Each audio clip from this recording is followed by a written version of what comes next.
O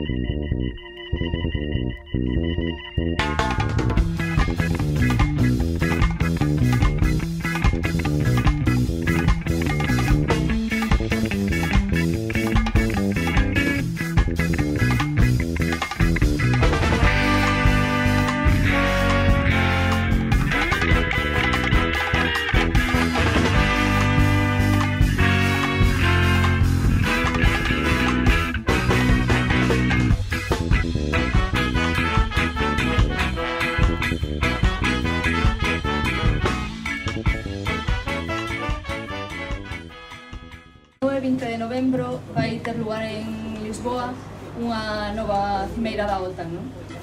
Bueno, Salto a sabes, a Organización do Tratado Atlántico Norte se creou hai xa 70 anos no momento da Guerra Fría para defender os intereses dos estados da Europa Occidental e de Norteamérica, pero a día de hoxe continúa existindo coas súas funcións ampliadas ao territorio de actuación a nivel planetario e dende o 2002 convertindo nun dos seus obxectivos a loita contra o terrorismo internacional, non? Polo tanto, convírtese no garante da paz a nivel planetario. Para desmontar esta falsa propaganda e lembrarnos en que cosa está a OTAN, cales son as súas intervencións na actualidade, pero sobre todo en que vai a repercutir a cimeira de novembro.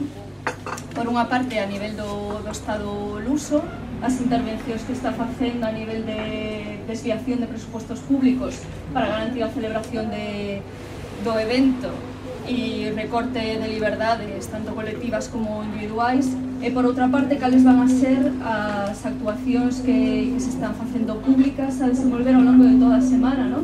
Do 15 ata o 21, alá en Portugal.